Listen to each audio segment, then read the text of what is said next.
Kamu rajin ke gereja, hafal Alkitab, bahkan teologiamu tinggi. Hati-hati, kalau kelakuanmu masih suka melukai orang lain, kata firman Tuhan, kamu belum kenal Allah. Apa yang diwariskan, maksud saya yang diajarkan Yesus, diterima oleh rasul-rasul, diwariskan orang Kristen, orang percaya pertama atau orang Kristen mula-mula sehingga mereka disebut Kristen itu karena kelakuannya seperti Kristus, bukan karena beragama Kristen. Kalau Tuhan Yesus berkata, ajar mereka melakukan segala sesuatu yang kuperintahkan itu, muridkan mereka seperti aku memuridkan kamu. Lalu apa sih yang diajarkan Yesus? Hanya ajarannya? Oh tidak. Hidupnya yang diberikan. Hidupnya diberikan bukan hanya ia mati di kayu salib dan darahnya ditumpahkan untuk menghapus dosa, membenarkan kita di hadapan Allah. Tidak sampai di situ, hidupnya dikenakan. Hidupnya dikenakan. Makanya Paulus bisa berkata, hidupku bukan aku lagi, tapi Kristus yang hidup di dalam aku. Memiliki pikiran perasaan Kristus. Bahkan Allah bekerja dalam segala sesuatu. Apa intinya? Supaya serupa dengan Yesus. Itu intinya, saudaraku. Makanya orang percaya di gereja mula-mula, ya, pasca rasul-rasul ini adalah menjadi Kristen karena seperti Kristus. Nah ini loh jalan hidup. Tapi ketika kekristenan mendapat angin surga dunia, bukan surga di atas, angin nyaman di bumi, mutasi. Ya, lalu jadi ambyar itu. Ini pergaulan yang buruk. Jadi gereja diumbang-ambingkan oleh dunia sampai tidak jelas arahnya.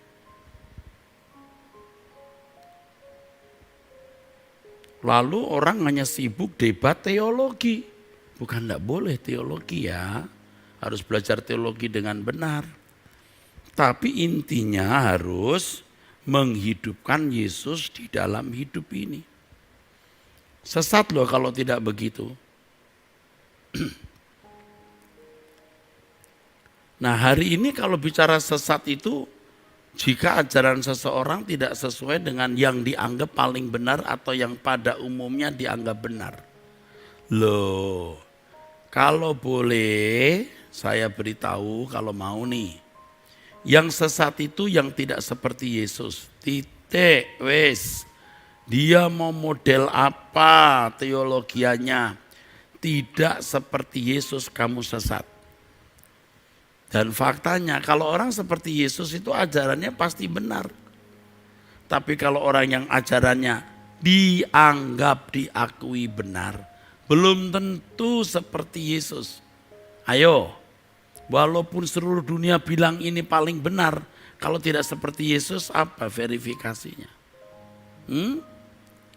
Kalau Anda berkata, ya tapi Pak seperti Yesus itu yang bagaimana? Ya, enggak usah terlalu banyak bicara deh. Tanya istrimu, tanya anakmu, lihat tetanggamu, lihat lingkunganmu. Sikapmu ini memberkati tidak? Intinya kalau seperti Yesus itu pasti tidak bercacat, tidak bercela. Seluruh haknya dilepaskan untuk kepentingan kerajaan surga. Artinya bagaimana membuat orang lain juga seperti Yesus. Yang ketiga, langit baru, bumi baru, sudah tidak betah di dunia ini. Seperti lagu tadi, ku pulang, ya kan? Ke rumah Bapa, itu maksudnya.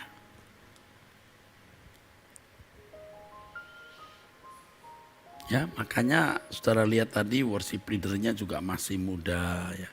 Lagunya kau udah pulang-pulang terus. Ya memang kita bakal pulang kok, cuma 70 tahun itu enggak lama, saudara.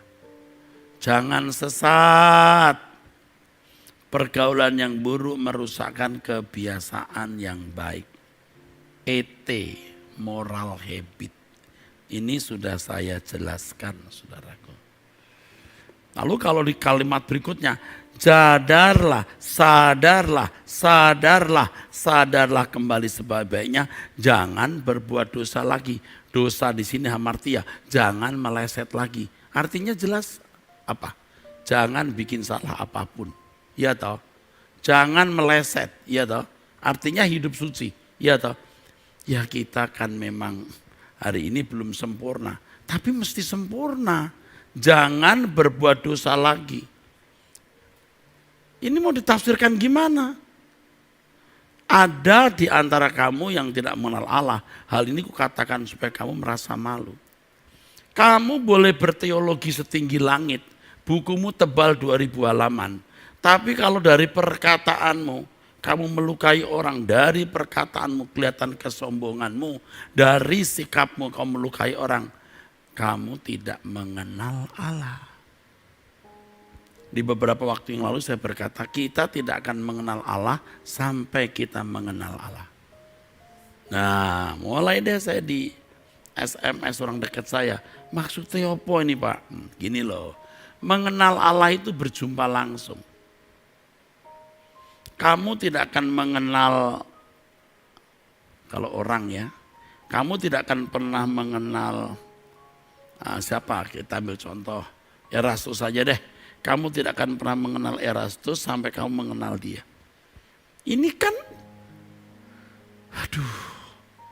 ini kan bukan masalah pengetahuan tentang dia, tapi ini adalah pengenalan mengenai siapa dia yang keterkaitan langsung dengan hidup kita, Tuhan. Kita kan bukan mau membuat Allah fantasi yang kita rumuskan dalam kalimat atau di dalam kata. Tetapi Allah yang hidup, yang nyata, yang dikenali. Ini luar biasa, yang mengambil alih seluruh hidup kita. Jadi tidak ada bagian yang tidak disusupi oleh Tuhan. Kalau hukum ya, dia tidak bisa menyusup di seluruh aspek hidup. Misalnya, jangan membunuh. Ayo buktikan, saya pernah bunuh orang enggak? Enggak pernah. Mana ada orang pernah saya habisi nyawanya? Enggak ada. Tapi kalau membenci, tidak membunuh, tapi hati benci. Kurang ngajar itu, setan bener itu.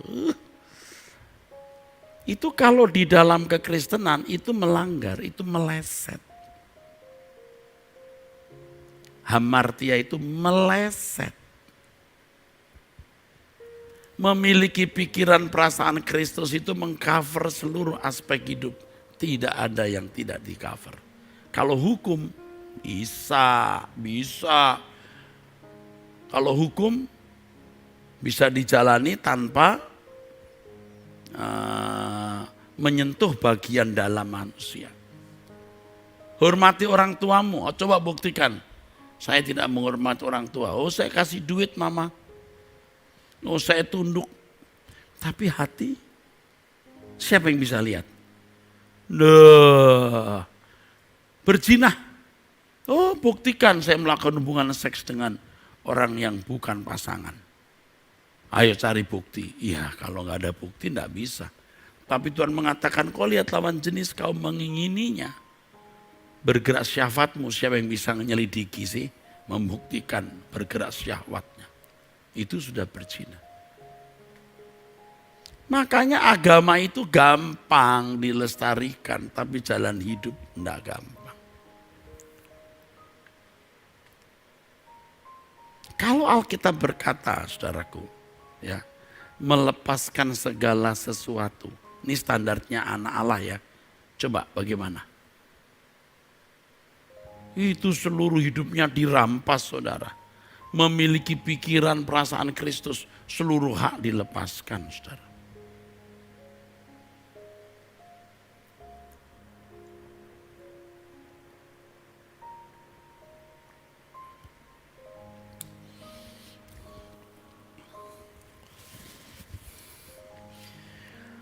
Makanya sekarang ini banyak orang beragama Kristen tapi bukan orang Kristen. Kalau dia orang Kristen, artinya seperti Kristus, bukan hanya beragama Kristen. Dia melakukan kehendak Bapa. Karena standarnya seperti Kristus itu melakukan kehendak Bapa. Tapi kalau hanya beragama Kristen, beragama, udah. Berkelahi, gengsi. Agama jadi gengsi, jadi pride. Di masyarakat yang menjunjung tinggi keberagamaan, agama itu pride, beragama, jadi aktivis, jadi pendeta. Di kelompok tertentu pendeta itu bisa menjadi kendaraan untuk mengumpulkan uang. Yang berani bernubuat sembarangan itu, ya, menjanjikan berkat-berkat jasmani, fokusnya banyak pada mujizat. Bukan tidak ada mujizat, bisa terjadi. Tapi Alkitab berkata bahwa nabi-nabi palsu pun bisa membuat mujizat. Atau kalaupun itu bukan dari setan, tetap mujizat bukanlah ukuran kedewasaan rohani. Di dalam Matius pasal 7 kan jelas orang mengadakan mujizat, menyembuhkan, ya mujizat ya saudara, mengusir setan, bernubuat, tapi tidak dikenal Tuhan. Orang beragama Kristen tapi bukan orang Kristen. Beragama Kristen mengusir setan, ini pendetanya. Bernubuat dan melakukan banyak mujizat. Tidak melakukan kehendak Bapa. Itu dimungkinkan begini. Makanya kita jangan bodoh. Jangan kita memandang kalau orang sudah mengadakan mujizat itu pasti orang suci atau orang benar di hadapan Allah. Waduh, itu keliru saudara. Ini saya bicara dalam konteks Kristen ya, saya tidak katakan agama itu jahat, tidak.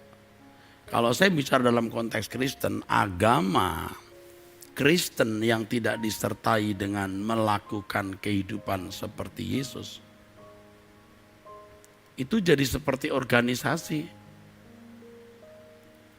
Ya kita semua tahulah beberapa tahun lampau perebutan ketua sinode di satu sinode sampai ya pemerintah turun tangan, sampai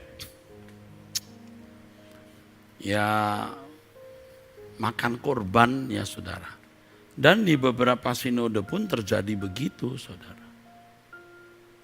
Black campaign, kampanye hitam, saling menyakiti.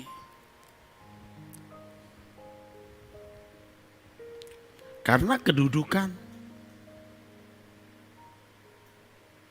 Nah ini bukan bermaksud mengorek luka. Nah saya mengajak kita sadarlah. Sadarlah pergaulan yang buruk merusakkan kebiasaan yang baik. Ayat ini jangan hanya dikenakan untuk orang-orang yang salah pergaulan sehingga mengkonsumsi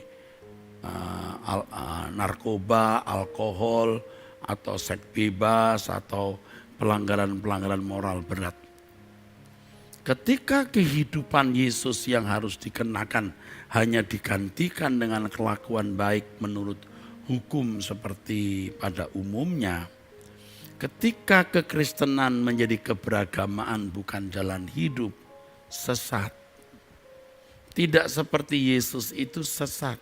Maka dikatakan sadarlah kembali sebaik-baiknya dan jangan meleset lagi. Meleset. Kata hamartia itu meleset. Jadi harus tepat. Memang kamu tidak membunuh, tidak berzina, tidak mencuri, tapi kamu meleset. Sebab kalau kamu tidak memiliki pikiran perasaan Kristus, kamu meleset. Makanya ya saudara, kalau di Truth ID ini, kita itu mau belajar mengembalikan kekristenan, enggak muluk-muluk ke kehidupan Yesus. Ke kehidupan Yesus. Ya. Makanya kita jangan debat-debat, ya, jangan. Pecinta suara kebenaran yang selama ini mendengarkan khotbah saya, saudara tolong deh, enggak usah bela-bela saya, ya. Kalau saya diserang, diam saja. Diam saja. Oh, diam saja, tolong deh, diam saja, ya. Jangan sampai ada orang bilang, katanya sekarang ada Front Pembela Erastus, FPE. Loh, siapa yang ngajarin begitu? Tuhan aja nggak butuh pembelaan kok. Tuhan terlalu kuat. Apalah hakku mau dibela. Biar saja. Orang mau ngomong apa, biar saja. Itu malah menjadi nutrisi bagi rohani kita. Kita lebih tekun untuk hidup benar. Sambil menantikan kedatangan Tuhan atau pengadilan Tuhan. Nggak lama, nggak lama saudaraku. Kita lebih tekun menantikan kedatangan Tuhan. Ya. Kita mau mengembalikan kekristenan ini kepada jalur yang benar. Nggak muluk-muluk. Sebenarnya Erastus ini Armenian atau Calvin? Calvinism atau Armenian? Sebenarnya ikut aliran apa ini? Aliran Tuhan Yesus saja sudah. Biar kita dianggap bodoh, dianggap sesat, enggak apa-apa. Alirannya seperti Yesus. Artinya bagaimana perilakuku dalam hidupku setiap hari menjadi berkat bagi orang. Itu saja sudah susah. Jaga mulut yang enggak patut diucapkan. Jaga sikap, jaga perbuatan. Jangan tertarik lagi dengan keindahan dunia. Perhatikan orang-orang susah. Bagaimana membuka pikiran orang untuk mengenal kebenaran. Supaya juga bisa menjadi seperti Yesus. Itu yang kita kerjakan. Memang sukar orang diselamatkan. Karena banyak orang berusaha tapi sedikit yang masuk. Ya saudara. Perjuangan. Kalau Anda cuma mau pinter berteologi, lulus SMA, lalu kuliah. 8 tahun Anda punya gelar doktor. 2, 3 tahun, 4 tahun lagi serius profesor doktor. Itu gampang, apalagi sekolahnya dibayari oleh lembaga-lembaga Kristen. Gampil itu gampang saudara, bener. Tapi untuk masuk kerajaan surga itu, seperti unta masuk lubang jarum itu saudara. Berat. Loh yang begini kok gak diajarin itu bagaimana? Kenapa? Perjuangan melawan monster-monster kita ini. Gak mau ngalahnya, ngototnya, mata duitan, mata keranjang, materialisme. Ya, naluri membalas dendam. Ini gak gampang. Coba kita kalau jujur sudah tua-tua seperti ini saja kadang-kadang bisa muncul lagi tuh manusia lama. Wah kenapa dia menyakiti aku? Kita rasanya mau balas. Atau paling tidak awas loh ntar dihukum Tuhan. Nah begitu. Kan enggak boleh. Nah kita benahi diri kita. Kata-kata kita yang manis, sikap kita yang benar. Itu pun kadang kita sering meleset. Masih bisa meleset. Belum lagi meninggalkan dunia. Percintaan indahnya gemerlap dunia. Kesenangan kita masih terpengaruhi oleh, maksud saya suasana hati kita terpengaruhi oleh materi dunia.